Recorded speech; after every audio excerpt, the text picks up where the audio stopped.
So hello everyone, I am Daniela de Paulis from Fire Research and Training Limited Company.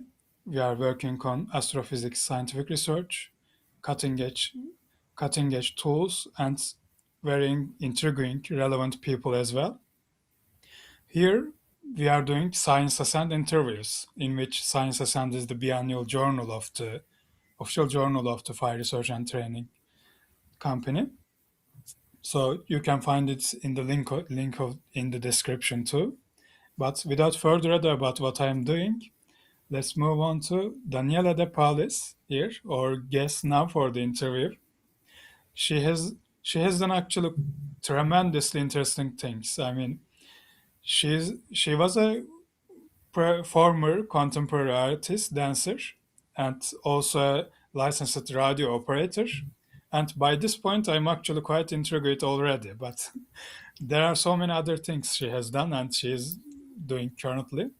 She is also an artist in residence in Search for Extraterrestrial Intelligence, SETI Institute, and also has done a lot of other things. So in this interview, we will talk some of the things she is quite interested and she has done a lot. So I'm giving the floor to her. Welcome, first of all. Thank you very much for accepting. Thank you, Gurai, for having me. It's a great honor to be part of your program. Thanks. How are you doing? I'm good. I'm very busy with new projects, and I'm looking forward to talking about all the interesting things you mentioned. Oh, okay. I'm also quite excited to hear about. So let's directly move on to questions. First of all, could you please briefly introduce yourself, your career, how you got to this very intriguing point, etc.? Thank you. Yes, it has been a very panoramic journey, not a direct journey from A to B, as you mentioned. It's not very common, I guess, to go through contemporary dance, amateur radio, media arts. It is a trajectory that I very much carved according to my own interests. So movement art has been always crucial to my practice. Even now, there is still a lot of reverberation of my work as a contemporary dancer in what I do with even radio astronomers, actually. And also, I became very interested in the material of radio waves. So I became a radio operator, and my main focus, however, is what we call media arts, which is a term we use in contemporary arts to define a form of art which uses technology. So in my case, I use different kinds of technologies, mostly radio technologies or neuroscience referred technologies. And I also collaborate with scientists from various fields, from radio astronomy, neuroscience, but also a much broader range of people, of specialists.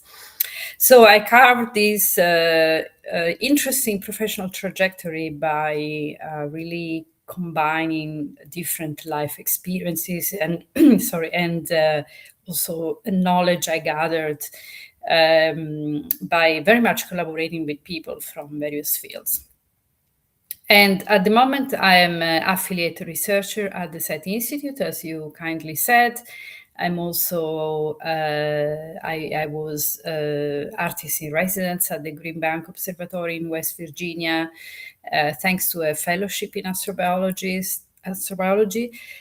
And I collaborate with many scientific institutions, primarily, I would say, the European Space Agency, which is, I think, one of the best collaborations I ever experienced. So, and I'm involved in many projects, even as we speak. So, this is a introduction of my 30 plus year career, I guess. Yeah, there are a lot of things to talk about. So we'll see how it will follow with the following questions. Thanks again. Thanks again. So here is our first question now. It's actually coming from a book a few years back I read from the Jack Monod, where he has also done a lot of things on the scientific research part, like enzymes, equilibrium reactions, etc. was from his equation. But there was also his book named Chance and Necessity, in which he talked about several different topics regarding both intelligence thinking and the life itself, how to define life. At one very small part, I came across with this idea that you don't actually need any words to think something, consider something, but words are more for communication. But you can think without words, and it was so certain that he talked like it was so certain that we definitely never needed a single word to think about it. Like he gave that impression. It wasn't like a discussion topic.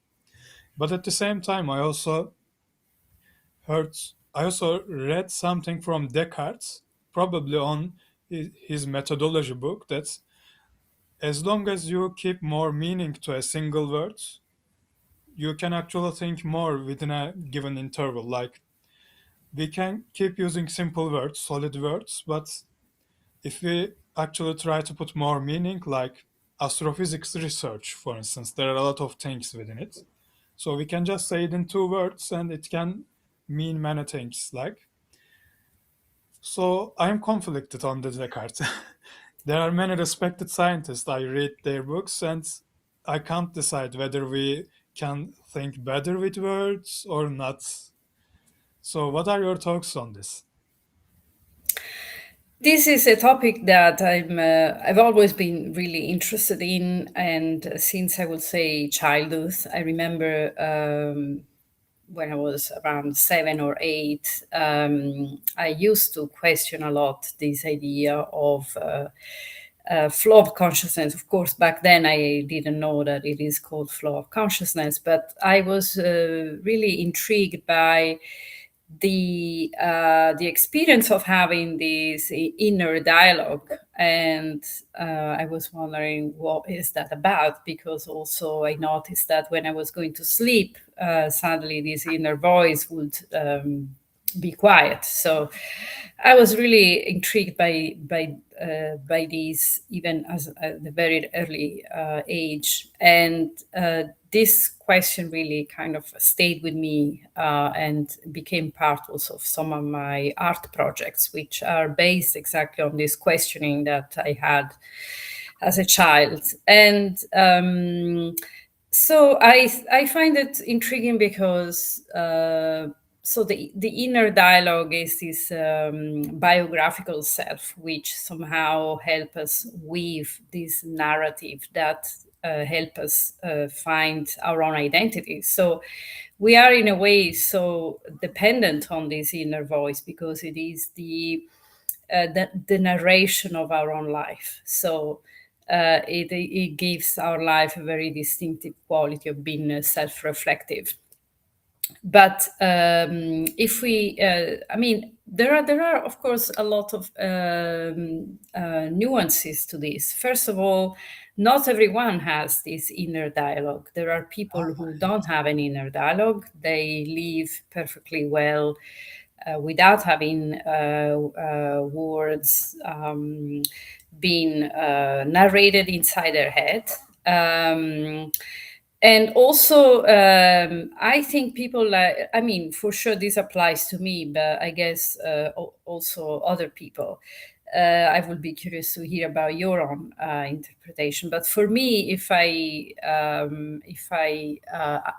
somehow analyze what this biographical self, this narration in my head, is formed by, it's not just words, it is actually a combination of words, sensations. It is very synesthetic. So it is somehow both physiological and intellectual combination of the sensation I'm gathering through my mind and my body, from the environment, from the people I am with. So it's a perception that is based on words, but also on sensations, on other things that are maybe unconscious that somehow form this narration. So it's not just verbal. There are a lot of other inputs that are part of this description that we create in our head of our own present reality.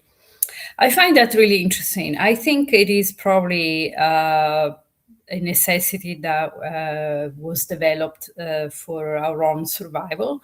I don't know if other species, we have no idea how other species think. So we can see that there are many intelligent species here on Earth, and they have maybe a very different way of experiencing their environment.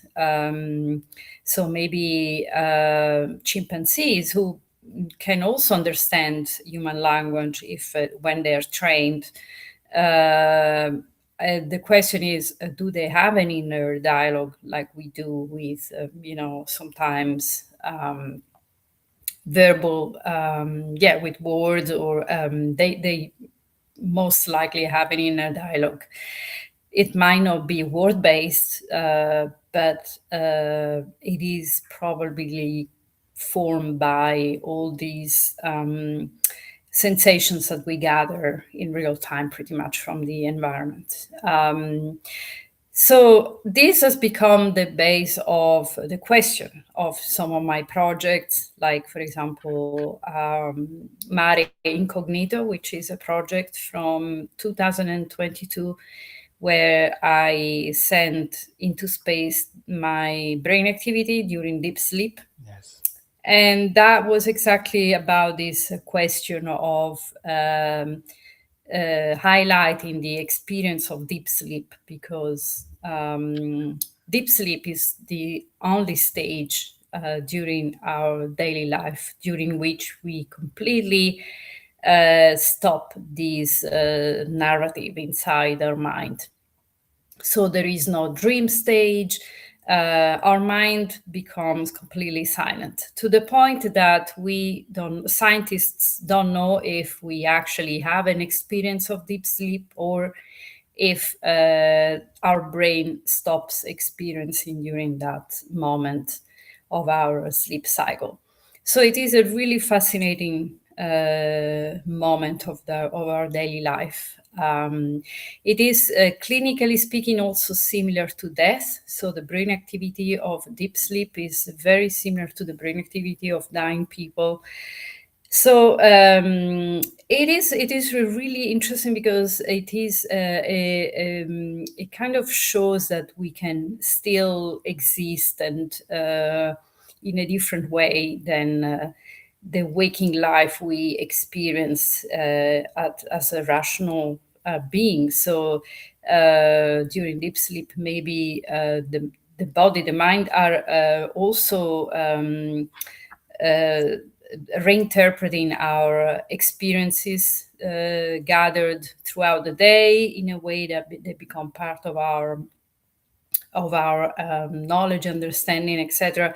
So there is a lot of work done by the brain during that time, but it is all done in a very quiet way. It is what they call minimalist self. So the self becomes really the ego, the self, if we like, becomes almost quiet, and it is a form of experience which I find extremely interesting, because it is something that unfortunately we don't get to experience otherwise during waking life. That stage of being existing without actually having a narrative inside our mind, and without being overconscious of our environment. So it shows that the brain can do many other things besides this waking life.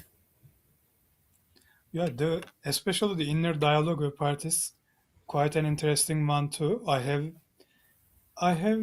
two different I have two different quick experiences I would like to tell you and see how you respond about it. The first one is in my childhood, like not so small childhood, about 10 to 14 years old times, especially. Right before sleeping, sometimes just a friend from my classroom at that time start keep talking, but not like legible things.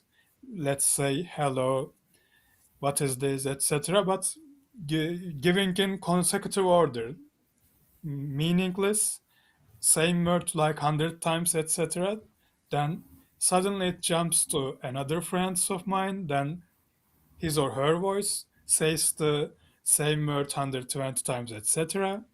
So it is definitely related to my daily life experiences, but my mind, I don't know how the inner dialogue tries to process or do something like this with that kind of activity, but it was sort of something I can cut or start, but I don't really decide about who will talk, who will say what on that inner dialogue part. That was quite an interesting activity for me.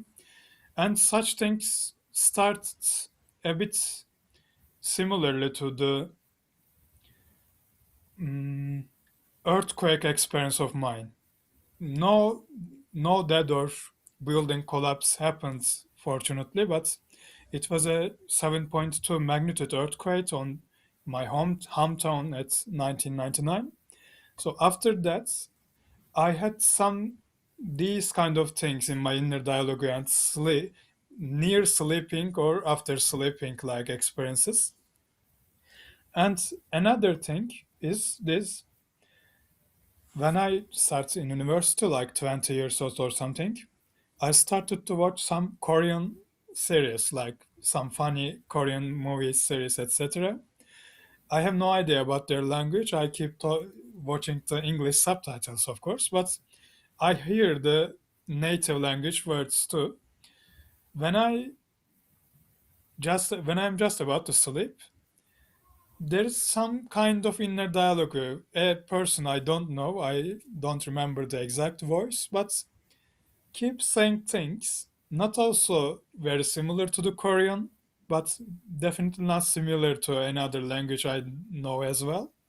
So maybe some intermingled things coming together and talks about minutes long, completely legible things, etc. So these are the two marginal experiences of my inner dialogue with me. So I have what are your thoughts about it? Yes, this resonates a lot with me. So I'm also really fascinated by all these transitional states of sleep, transitional states of consciousness, as they call it, I think, in neuroscience. These are really interesting because there are a lot of connections between these transitional states of consciousness and actually artistic work, because they both work on a subliminal level. They are both about meta language. So, in poetry, in art, in theater, a lot of artists work on these combination of languages that have sometimes are completely fabricated, so they don't exist in reality. Sometimes poets create their own language. Just because language is used for the meta, it becomes more like a meta language, meaning that it's not used for the meaning that each word is given conventionally by society, but it is more about the resonance that the word has in your imagination. So any word, if we take any word out of context, and like for example pen, if we forget about the actual meaning of the word pen, the word pen starts resonating in our brain, in our imagination, in a different way. And I experienced that really directly a lot when I used to go to scientific conferences. I remember that, especially not that now I'm very knowledgeable, but in general, 8 years ago when I started working with radio astronomers, I used to attend some conferences, and I remember that I used to sit through these talks, through these lectures for hours without really understanding a word. And I could pinpoint some words that were recurring, like, for example, beam forming. The word beam forming, I didn't know what it meant back then. But it was one of those words that to me was such an incredible, it just resonated a lot with my imagination. So I really like this word beam forming, even without knowing back then what it meant.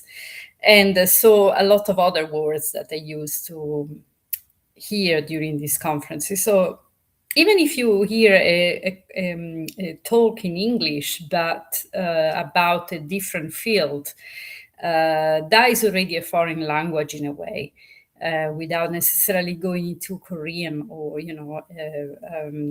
international languages, even languages from our own language, but with the jargon that comes from the field, the specific field already feels like a completely different language.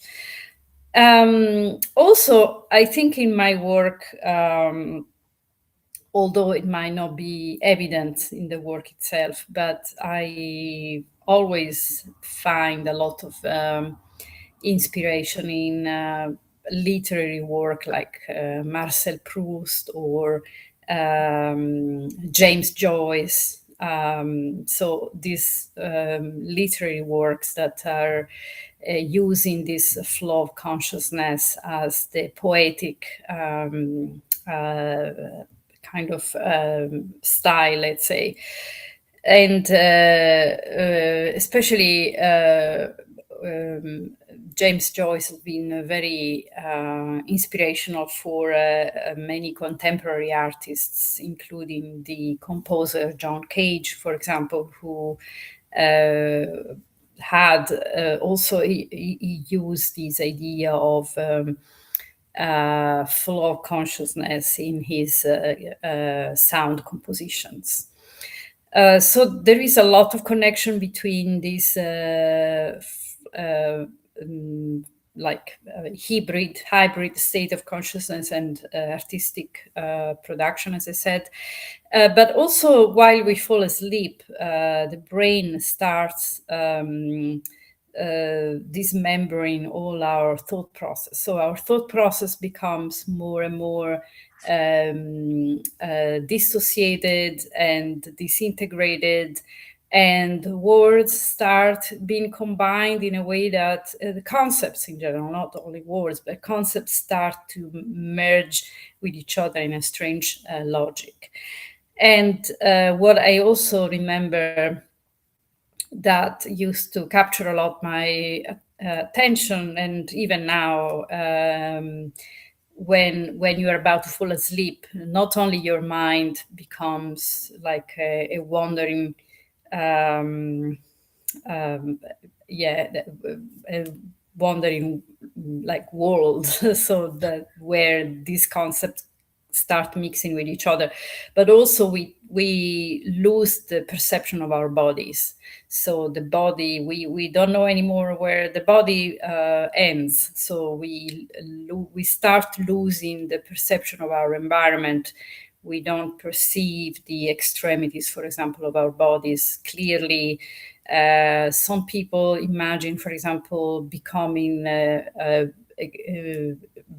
really big, floating as really huge bodies, or some people perceive themselves as shrinking into a very tiny pea, for example. So these are all sensations, bodily sensations that are associated with the moment of falling asleep, which is also another fascinating state of consciousness. And likewise, when we wake up, also we have this transitional state of consciousness. For sometimes it happens that for a few seconds we don't remember where we are or who we are even. So sometimes it happens that, especially when we travel, you wake up and you don't know for a split of a second where you are. You forgot literally about your life, yourself. And I find that really interesting because it kind of shows how incredible our brains and our bodies are, because each day they have to reconnect us to our own reality. So there has to be a continuity between the narrative of the day before and the narrative of the next day. And this is a work that is all done by our bodies. So it's really incredible. We could just wake up and forget about who we are. We could wake up thinking we are a completely different person. I mean, that is totally possible, but the brain is wired in a way, and the bodies of course is wired in a way that we kind of keep this, if you like, fictional identity, fictional history of our own life, um, and we keep reciting that story in our head. So it's really fascinating in my opinion. Yeah, there are it's quite intermingled with both previous and future times as well. While brain sometimes successfully, sometimes a little bit in dismembered, dissociated way. So interesting things can appear too. So let's then move on to the next one. When we talk about the consciousness, we almost always think of a single person consciousness. Maybe if we talk about an animal or anything else, again would be like that. But I'm wondering if it is actually in that way, since we are also affected by our environment a lot. Like we can enter in a room with pink or white color interior design with calming voice, etc. Then we suddenly change in the consciousness, or we go beside our best friends or significant others, and then even our bodily health can change. Like inflammation will stop to that point, right, even beyond the consciousness or feeling part. There are also other kinds, like if we are moving with 100 people together, we actually start to gain a lot of different things than our single consciousness. So these are always something different than what I expect from a singular consciousness definition, but I might also be perplexed and confusing with different types of definitions, terms with the consciousness too. So, how can we understand the consciousness in this way? Yes, I think this is, I'm sure it's a question that many neuroscientists have been tackling very deeply. So I don't know the literature uh, to the point of referring to what is the main discourse around these topics, but I can say my own interpretation of this concept from the perspective of mostly an artist. In my opinion, the idea of individual consciousness is probably overrated, if not completely false. So I don't think there is such a thing as individual consciousness, because we are always informed by our environment, by other people. Um, so we filter through our own brain all the inputs that we get from the outside. So, and each single person does that. So, uh, clearly, we have the environment, the interaction with other people is such a powerful force that we are really shaped by these same dynamics in a way, and with different kind of interpretations, etc. But I think essentially we are more interconnected consciously as conscious beings than we like to think. So sometimes I notice that when I participate in a group class, for example, let's say a yoga class.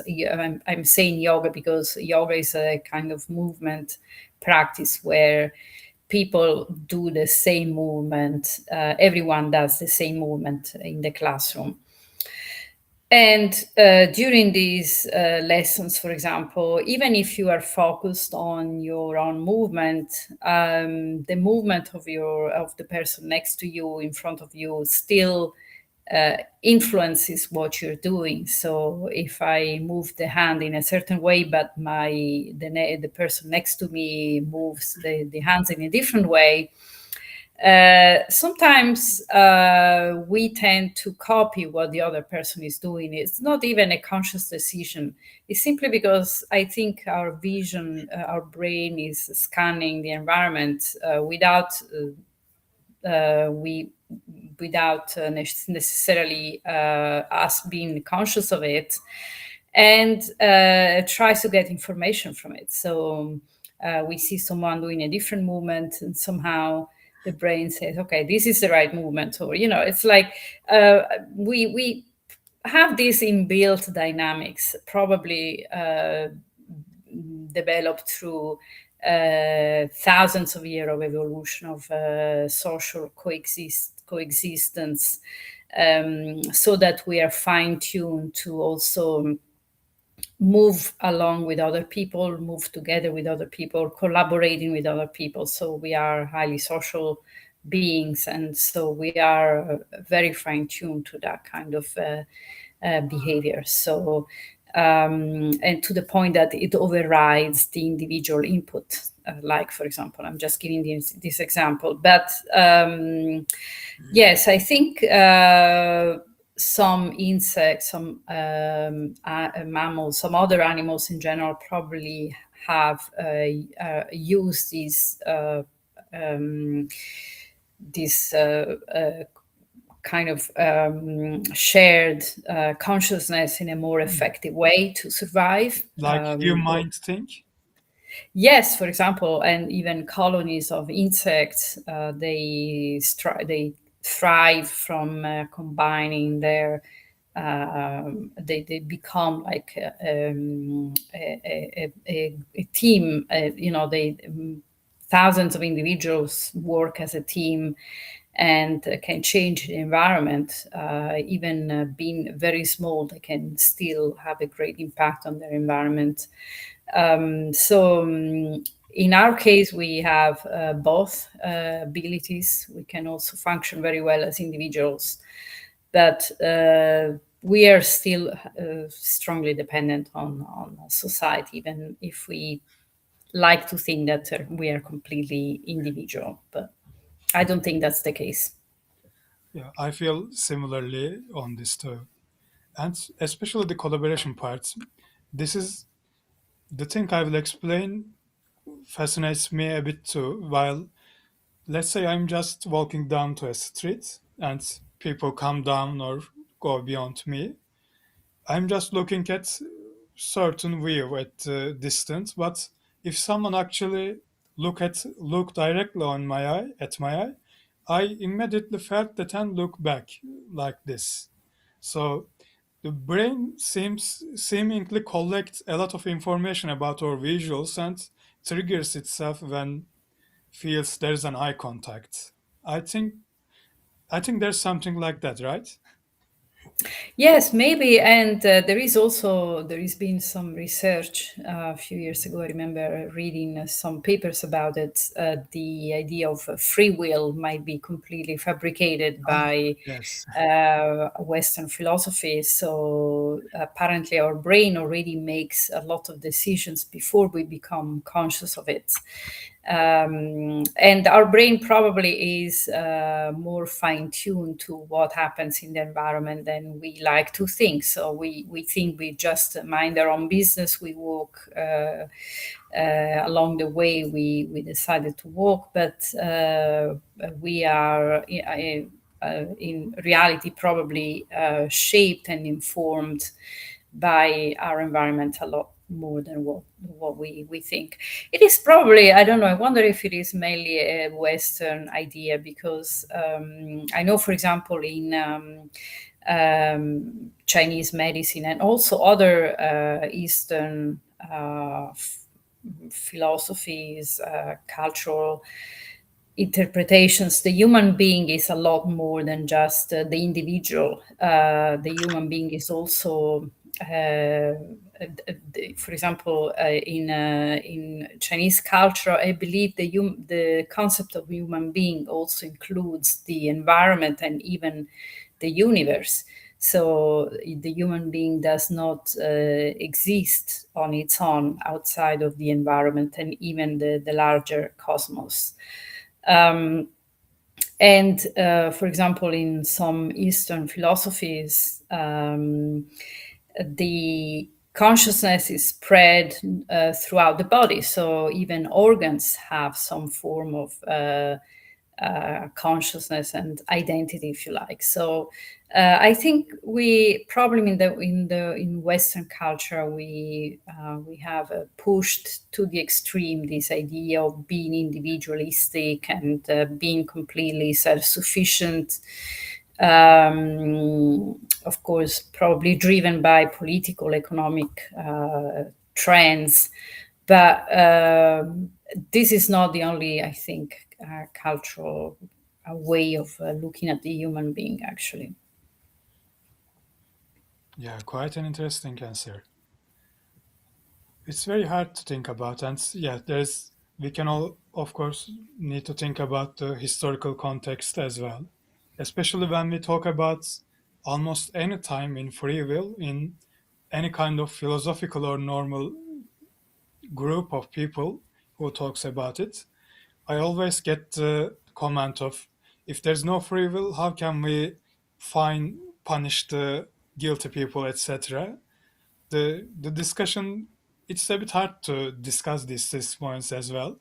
I generally fend of that part by saying we can just put the punishment part as an, let's say, just a force to discourage people doing this, whether consciously or unconsciously doesn't matter as long as it does the job. But I free will is a little bit hard to discuss. Yes, people don't want to give up their I am free idea, I think. Yes, no, absolutely. Maybe it's not either or. Maybe we are both. Maybe we have both free will, and we are also, let's say, programmed.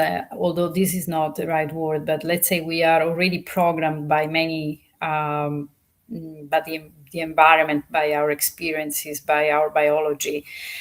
But also, I think we have a lot of freedom to decide about our own life. But these decisions probably are not made just rationally, they are made through also other pathways that we are not aware of. And of course, over centuries, millennia, uh, as a society, we create some societal rules, some social contracts, some ethical boundaries that we use, that are the process of a long term discussion. And it's really a very intense cultural process that leads to deciding, for example, our moral compass in social contexts. But in general, I think even on a daily life, when during our daily life, when we make decision moment by moment, probably we it's not completely our rational decision making, deciding to do that thing. But it is a complex set of situations, including probably um, things that predispositions that we have developed during our life history. So I think it's not a black and white situation. Yeah. I think there is a lot of overlapping, and we know so little about really how the brain works, or I think we don't understand much about all these. In general, intelligence, if you like. So, going back to the concept of intelligence, I don't think we can define it yet. I don't think we know exactly how that works, what it is, we how biological beings function, if you like, how we humans function, how our body and our mind interact with each other. We are still debating. There are still people who are heavily dualistic. So they think that AI can completely replace humans for, without a body. So you can completely discard the body, have just this box that does all the calculations and all the information processing, and that is enough already to have a conscious being. However, as we know from Damasio, for example, and other philosophers and neuroscientists, the body is heavily involved in the process of cognition and consciousness. There is even this now emerging idea that we have a second brain, which is in our gut, and some organs have a very thick neural structure. So it is really difficult to understand where the limits of the limits of our intelligence, of our consciousness, how the environment somehow penetrates that, and so I think we can only speculate. We I don't think we have enough data to scientifically say whether we do have free will or not. Yeah, I mean, there is also similar complex or individual consciousness discussions similar to that. There is also the intelligent topic that historically we were quite focused on pinpointing the exact location where the intelligence appears, like which part of the brain, etc. The There were even topics like pineal gland that combine the mind and body, etc. Now there are also some chemicals, or I don't know, some subjects. I heard from several people that what was the word for it? Enrich or expand the consciousness into other domains, so they start to experience things. Described several types of mythological like objects, etc., and say that normally we experience four dimensions, but then there are other dimensions that we enhance our several parts of the brain and see them, etc. So all parts of this topic are quite speculative, in my opinion. Yes, I mean, we could really expand in other ideas that uh, uh, this is actually a very interdisciplinary field because, as you know, even physicists as well as neuroscientists try to debate the question of consciousness. So there are theories that are even pursued by physicists that question the understanding of reality by the brain. And I believe Penrose uh, has a theory where he questions the understanding of, he questions consciousness through the lens of quantum physics. So I don't want to go into my understanding of this theory because I will probably not give it any justice. But I am aware that there are also physicists who have been questioning. I think it's really interesting because perhaps consciousness is not just a question for neuroscientists, but it is also a question about fundamental matter, and we simply don't know how we perceive the world. We have an understanding of the world which is probably shaped by evolution. It is designed to optimize survival, and it is not maybe optimized to have absolute knowledge.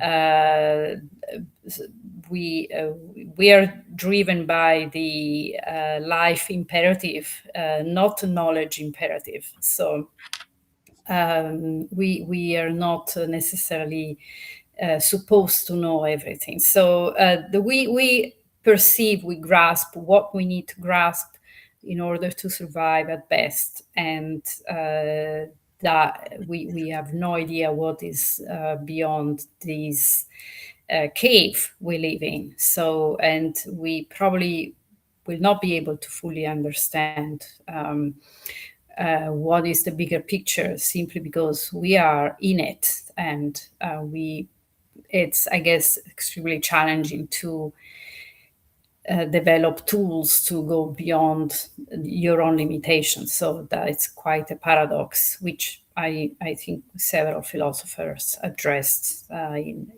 greater depth. So um, I I often think about these questions, even in relation to science.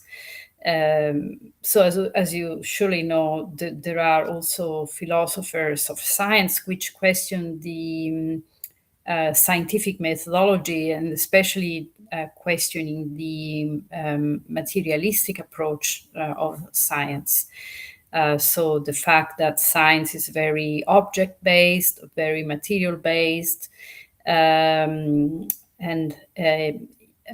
yeah, it's also consciousness. I mean, often to measure consciousness, scientists use electroencephalogram, which is a quantitative, an instrument which tries to measure the quantitative inputs of the brain, etc. So the instruments and the methodologies used by scientists are very much focused on the material that they study. So, and according to some philosophers, this is a very superficial approach, because through these methodologies, scientists put aside all the bigger philosophical questions about the nature of reality, the nature of knowledge, the nature of consciousness. So all these questions perhaps should be combined together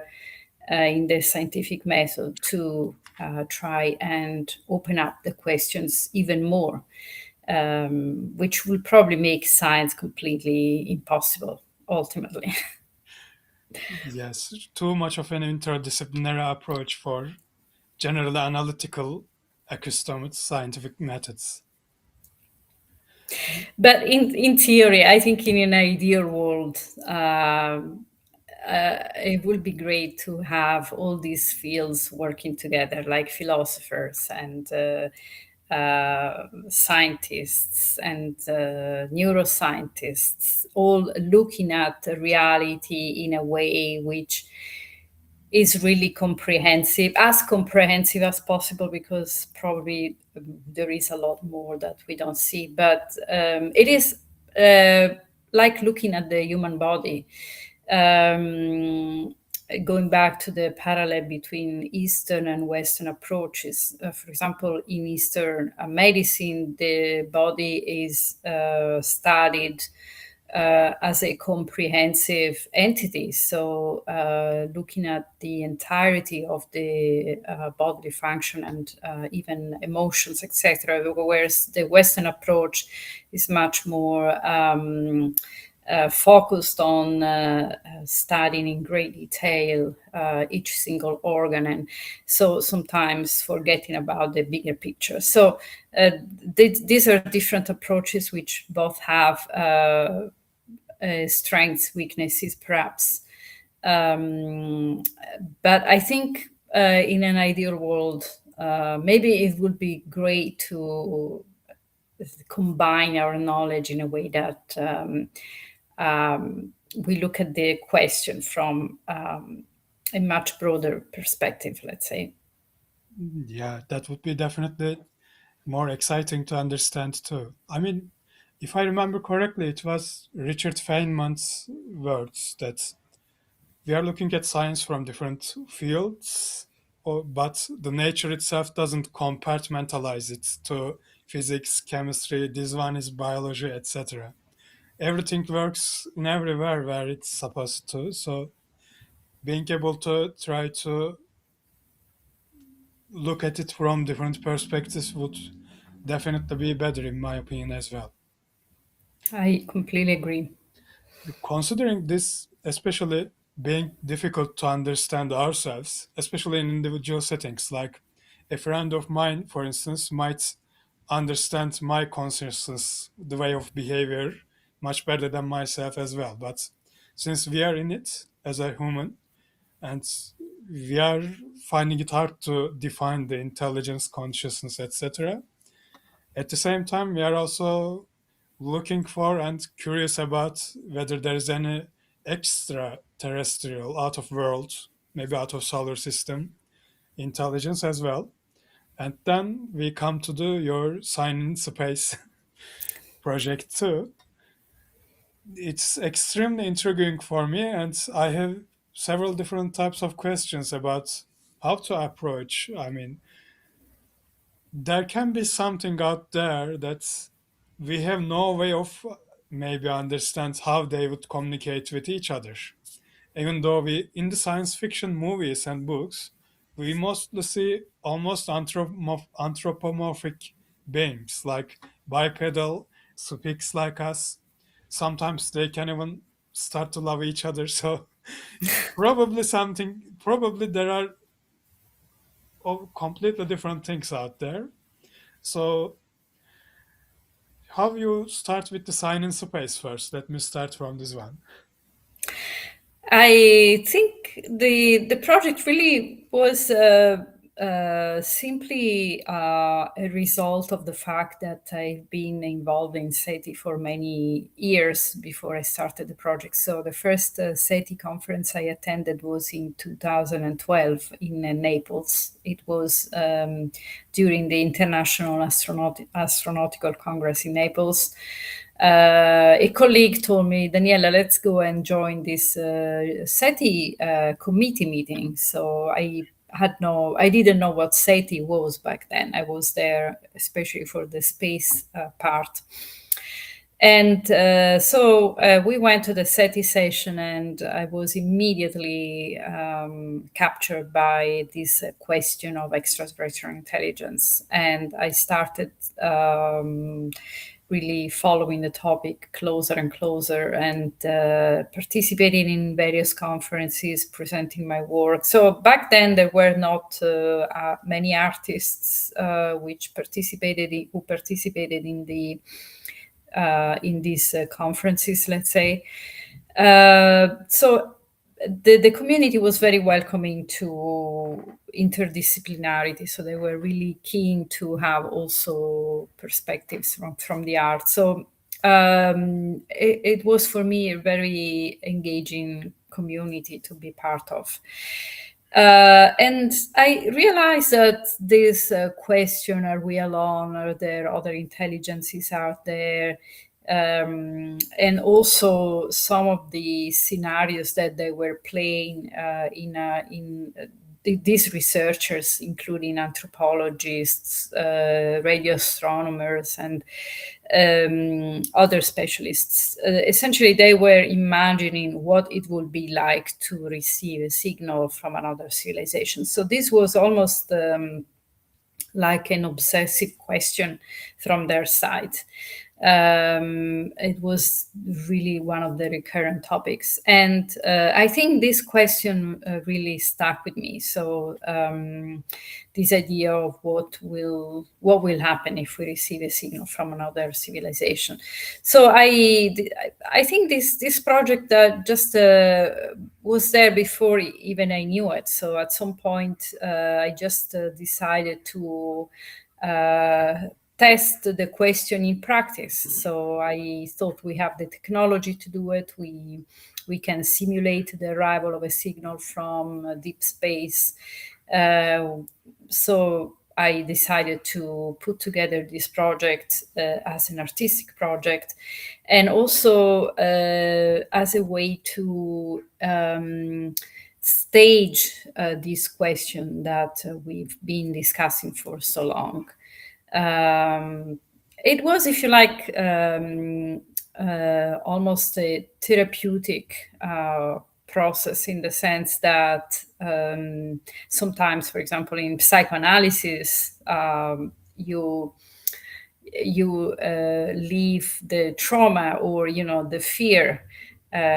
We during the psychotherapy, the patient describes their fear, their nightmare, their deep concern for something. And in a way, we as humans have been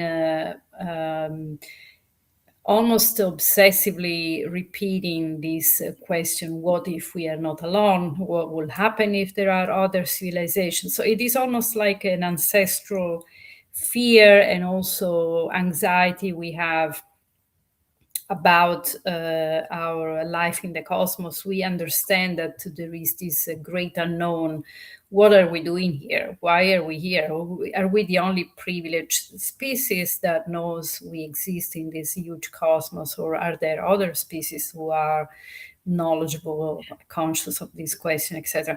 So it is both a very intriguing question, but also I think deep down there is a deep-seated anxiety about our sense of loneliness in the cosmos, about the fact we don't know where we are heading to, we don't know where we come from, we don't know where we are heading towards, we don't know who else is there. I think it's a really deeply seated anxiety, and I kind of imagined this is something that if we as humankind, we were sitting at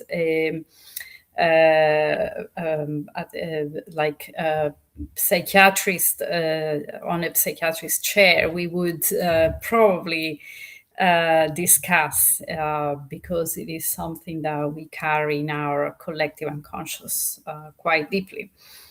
So I think there was all this questioning around it. So kind of staging this deeply seated anxiety in reality, and releasing the creative power of it,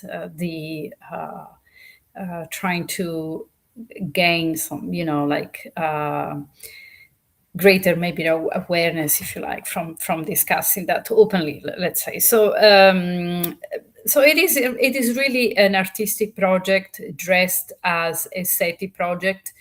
If you like, the motivations were deeply artistic, but I used some of the questions that are recurring in SETI research, some of the methodologies that are recurring in SETI research. So I borrowed from my colleagues, from radio astronomers and other specialists. As an artist, I was aware of the fact that they often discuss, for example, that a signal from another civilization should be received by several radio telescopes in order to confirm that it is from an extraterrestrial intelligence. If you only receive the signal at one station, you cannot confirm that it is from an extraterrestrial intelligence. You need to have several facilities to receive it so that you can compare the data and rule out any possible human cause or other possible causes, including natural causes. So I learned that by as I said, taking part in these conferences, in these debates. I knew a bit of the science. Over the years, I developed my network to make the project possible. So I had contacts with several radio facilities, with several institutes. So essentially, I brought together this global network I created over the years, and the European Space Agency also was crucial in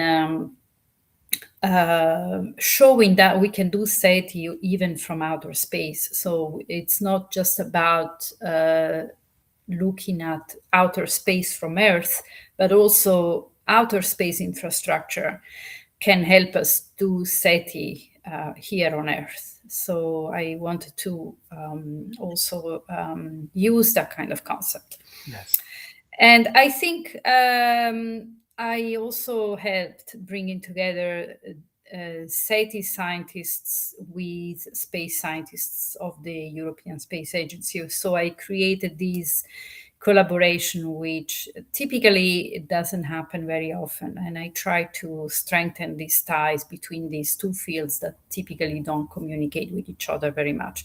And I'm still trying to develop this through future projects. So this is one of my main objective at the moment, to try and bring together scientists from ESA with SETI scientists. This is very much part of my work. It is trying to bring together people, scientists especially, who don't communicate with each other regularly. In past projects, it was also neuroscientists and astrophysicists. So I had think tanks where they would meet and discuss the question of consciousness, for example. So I try to do that because often these scientists have a common language. For example, neuroscientists and astronomers both use words such as electrical signal, waves. They have a lot of terminology that is similar but used in a very different way. And as someone that, going back to the beginning of the interview, when we talk about meta language, so how this language actually can be used to create additional layers of meanings and expand the limited understanding and use of language, for example, by exploiting the power of words, of poetry, if you like. Yes, there are different types of fields when combined together make such cool projects, Thank you. especially I, in science space. A spacecraft revolving around Mars sent as the signal, and people on the world tried to solve the meaning, and solved, by the way. It in March, which year? 2022. Yes, the project was staged in 2023, so it took 1 year for the Yes, message to 24. be 24. So in 2024 it was decoded. Yes. Yes, that's very interesting actually. And another one we talked about, where you space your brain activity, and these are very good. Something unique, original too. Yes, I think they're all based on my experiences in general. So there is the scientific part, which always uh, is rooted in my own experiences also. So I try to make these projects very personal as well. So Hopefully, I will see many different similar projects from you as well, especially seeing interdisciplinary approach with unique individual background too. That's just fantastic to hear. thank you. By talking about this, actually, I also wonder, and it was the last question I would like to ask you as we talked about the different things related to the consciousness, intelligence, and is there any life out there? Out of solar system, is there anything that is still intriguing to you, but not really related to the aliens or life out there? Actually, as strange as it might sound, the question of an extraterrestrial intelligence is fascinating to me, but I'm more interested in the methodology. So I'm more interested in how we humans try to answer this question, rather than really. I'm certain there is life, intelligent life out there. I think. The kind of intelligent life we will find eventually, if we ever find it, will be maybe similar to humans, simply because I don't think with our instruments we can find the life that communicates with completely different instruments. We simply don't have it. It has to be a two-way communication. So in order to be a two-way communication, and for us to be able to understand how they communicate, we need to have similar instruments. So Yeah, we might find a similar civilization to ours, maybe at a different historical stage. So I'm very intrigued by that question, of course, but I'm also, as I said, intrigued by the methodology. And I think the cosmos in general is very intriguing. I I don't know. I have this preference about the concept of intelligence being widespread. So I don't think intelligence ends with the Earth's atmosphere. I think it kind of reverberates a bit across the entire cosmos in a way that it's not like a neural intelligence, but there is still so much there, there, there seems to be these laws of physics, for example, and chemistry. They seem to apply all across the universe. So that is also a form of intelligence. These molecules, these compounds, seem to know what in which direction to move. Once they start forming, they tend to go towards that direction. So there is already this probably widespread intelligence, if we look at it not from a purely wet neurological perspective. So I think it's more about that, and probably each time we discover something, an asteroid, a comet that has compounds like amino acids, etc., that resembles those, for example, on Earth, or maybe are different, but still, the chemistry suggests that it is similar to the chemistry that we have on Earth. I think that is a form of intelligence. I'm not suggesting that there is a designer or a god. I'm not going there. But in general, I think the universe, the matter of the universe, the energy in the universe seem to have some form of intrinsic intelligence, which kind of I think is has different forms of expressions, including the human form of intelligence. So it's not the only one, but it is one of the possible expressions of intelligence, in my opinion. But Yes, that's actually quite curious because I actually loved the way you defined the widespread intelligence from the physical laws and how things function, etc. I liked it very good. I liked it a lot. Sorry. And then I also I also heard about, I didn't dig deeper about it yet, but there might be like a galactic level of communication and intelligence as well, like memory, several different things, etc.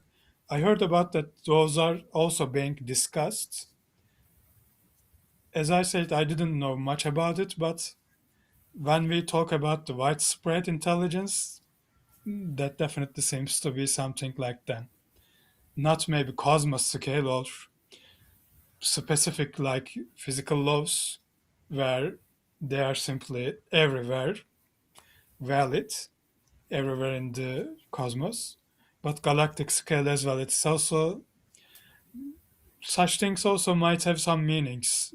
In science fiction, I don't see them most as often as the anthropomorphic intelligence or biological intelligence, like spontaneous generation of intelligence from simply the physical or chemical laws on reaction.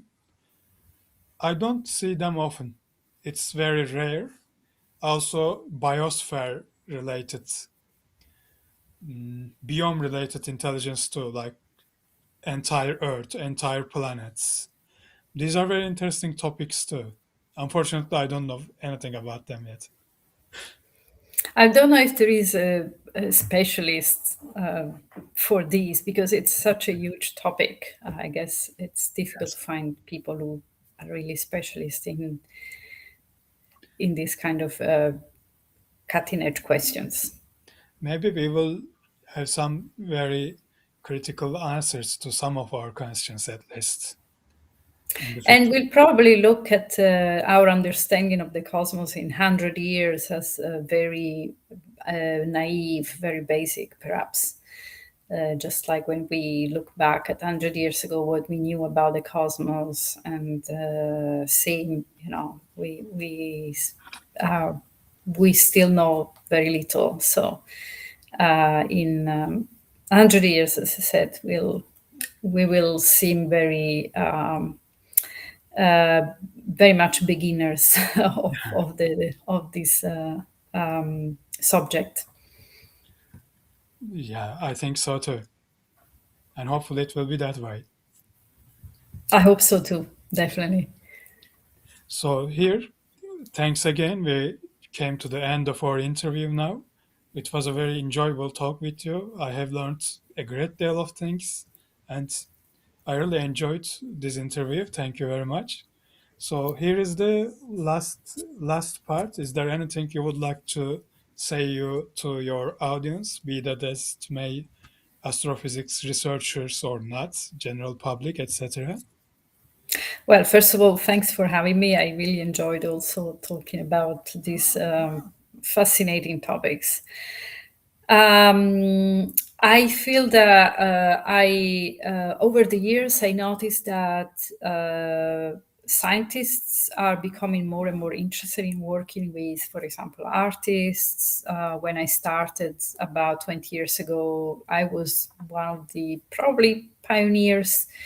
There are many artists who had been working with scientists by then, but it wasn't like a widely spread practice. So nowadays it is very normal to have scientific institutions hosting, for example, an artist residency. So I think the direction seems to be moving towards interdisciplinarity. And I appreciate that scientists really welcome the kind of lateral thinking that artists can provide.